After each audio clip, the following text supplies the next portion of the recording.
Hi, I'm Nathaniel Rateliff, and welcome to the Blues Kitchen.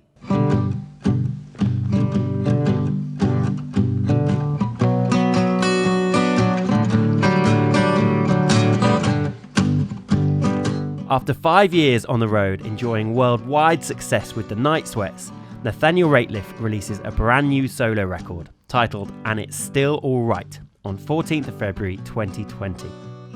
The album touches on some difficult subject matter, dealing with the breakup of Nathaniel's marriage and the passing of long-term friend and collaborator Richard Swift. In his own words, Nathaniel always tries to find hope in the darkness, and this new LP does just that.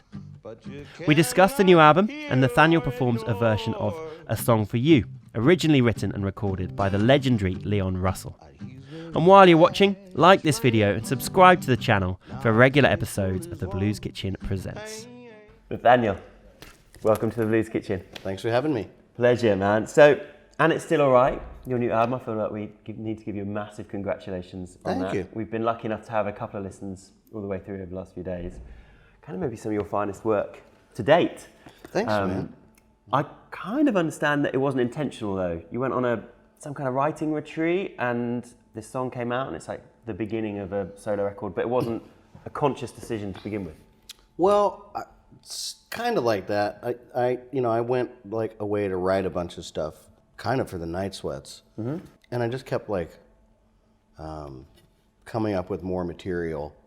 That at some point I was like, oh, this isn't going to work for a Night Sweats record, and I remember sharing it with Richard Swift, who was our producer, and we were making a record at the time, and so the idea was to try to like had one of the songs All or Nothing that I was like kind of playing through the chord progression, and he's like, man, I really like that. I'm excited to work on it. And he's like, you can't be too Nielsen, man. It's like kind of, and so we kind of talked like about, kind of having some of that element in there, like a bit of Harry Nilsson and a bit of Leon Russell, and I think there's a little bit of Roger Miller in there too. So you can certainly hear all of that for sure. Yeah.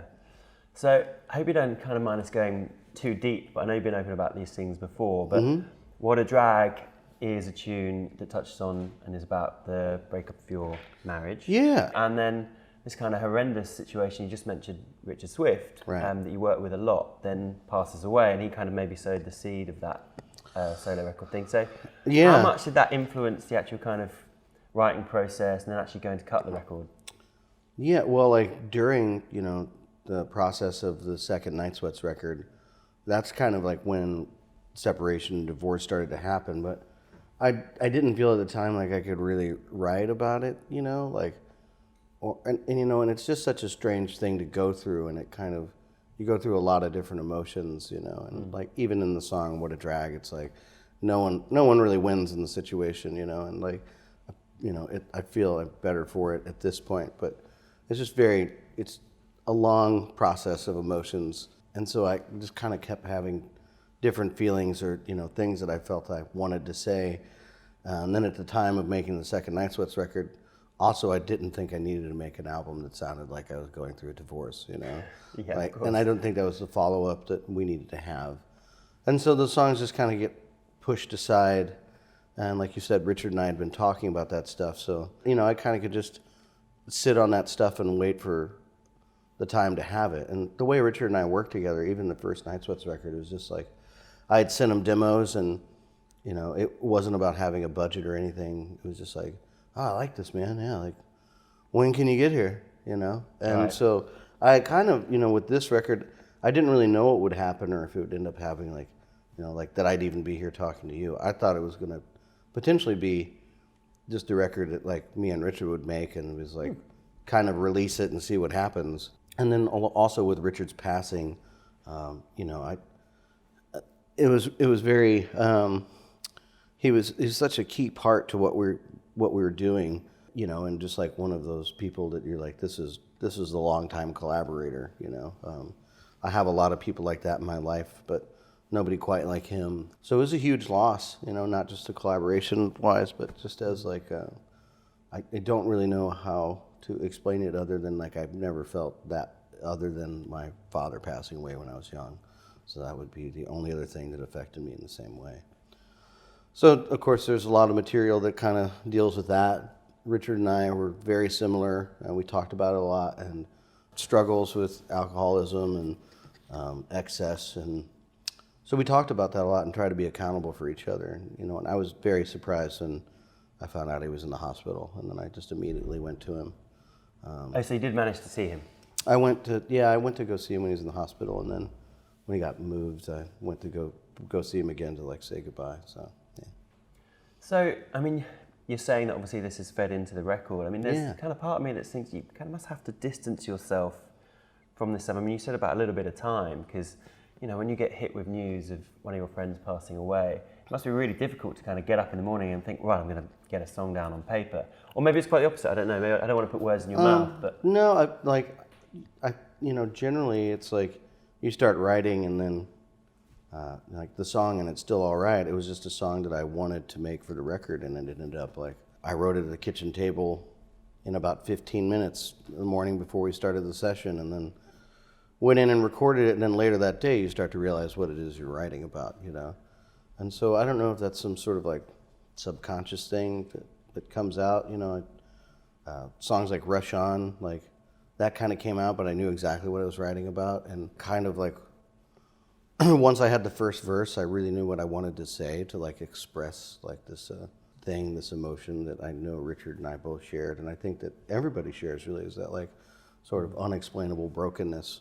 And we don't really talk about that, as in our culture. So I thought it was important to try to talk about that in hopes that other people, it gives people an opportunity to voice those things. Well, I think maybe there's a little bit of a misconception with the music you've made with the Night Sweats at times as well, because you're not always, your sound is kind of very upbeat, bar band, kind of like bar soul band, or however you might want to explain it, but the lyrics aren't always kind of happy and happy-go-lucky stuff. You're dealing with some quite heavy stuff in there as well. Yeah, I am, and I guess it's been a long time for me to admit that I think that now I feel like I kind of, part of my process of dealing with things and growing is writing about it, I guess, but I tend to try to change the context a little bit, so people, it's not just I all the time, so yeah. I read that really wonderful quote, I think I always want to see hope in the darkness, and I try to share that.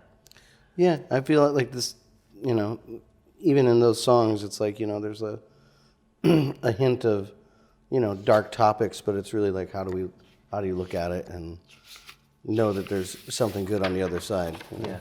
And are you hoping that other people are going to kind of get the same thing out of your songs? I hope so. Also, I mean, for me, music does that a lot, and I don't know if that's the intention of most writers, but I hope it does. Yeah. I think it does. Many thousands of people. I mean, you've had enormous success with the Night Sweats over the last kind of 5 or 6 years. Yeah. So I think you certainly have done that. Yeah. It'd be really nice to kind of dig into one song in particular that stood out to me personally, was Mavis. Yeah. So it's kind of halfway down the track listing on the record, and I mean, it fits in with the track listing. I've listened to the album as a whole twice, but it does have a slightly different feel. When those kind of backing vocals come in, it's very uplifting, kind of a bit of a gospel touch going on. Right. It'd be really nice to hear kind of where that came from. Yeah. Not just as a production, but the song itself. And I was just, I think I was living in my drummer Patrick Meese's basement at the time, which he was nice enough to rent to me. How kind. Yeah, no. But yeah, I was just kind of down there one night, and I came home, and I just had that song in a voice memo that I just sat down and wrote it, played it, and it just kind of came out. And I guess the idea that I was thinking as it was writing was just having someone you're really close to that you've always been friends with, but what if in another setting you were lovers, So, but it's not about Mavis Staples. But, I mean, that was the first thing that sprung to mind when I saw the track listing. And then I didn't really have the vocal part or any of that in there. So when I went to demo it, I was like, it would be cool. I was like, what would Richard do right here? He'd probably have a ridiculous break drum beat. So added that, and then the crazy vocals. So I mean, when those drums and vocals come in, it just skyrockets. Yeah. It's an incredible recording. Thanks, man. You should be proud of that one for sure.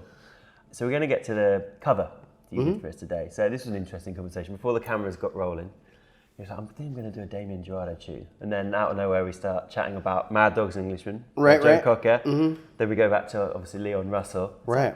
I think I'm going to sit and figure out a Leon Russell tune, which I don't know if it's actually ever happened on a Blues Kitchen session. People quite often will come in with something specifically. Right. But I don't know if they actually figure it out on the spot as they're going to. So we appreciate that. So thank you for coming and doing that. I mean, I cheated a little bit because I used to know it. It's just been a long time since I played it. So, but I appreciate you being patient with me. So. No, thank you so much for doing it. One of my favorites. There's a really gorgeous version of it.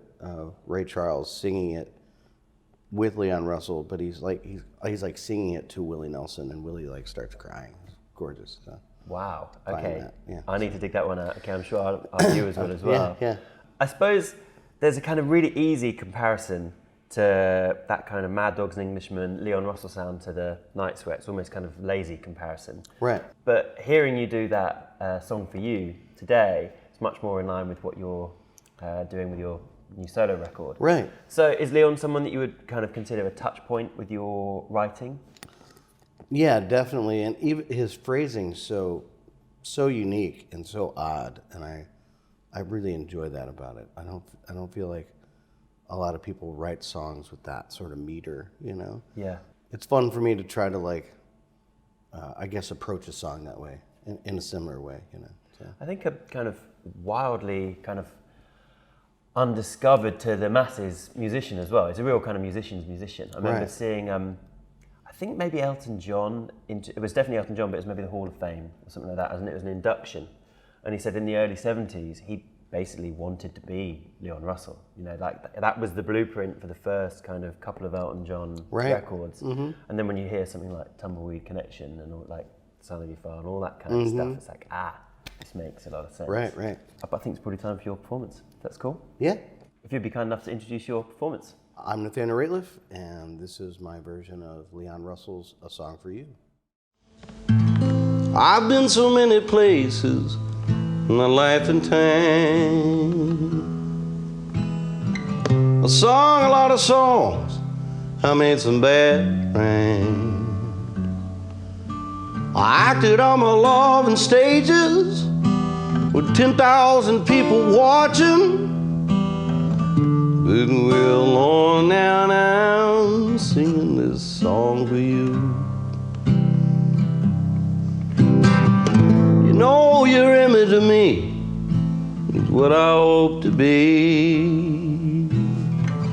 I treated you unkindly, darling, can't you see? There's no one more important to me. Oh, darling, won't you please see through me? 'Cause well, on now, I'm singing this song for you. You taught me precious secrets, the truth withholding nothing.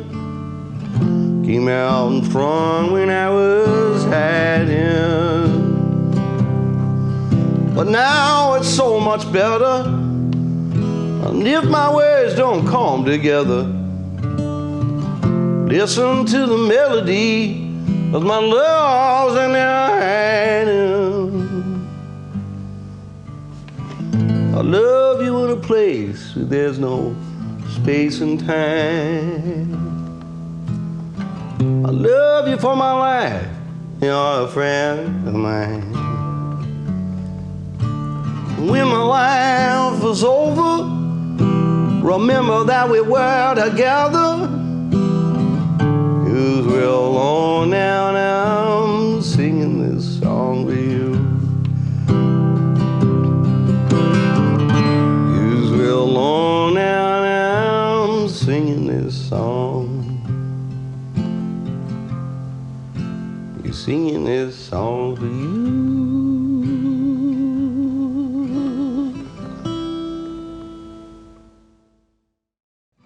Subscribe to The Blues Kitchen for live performances and interviews with the hottest blues, soul, country and roots musicians in the world today.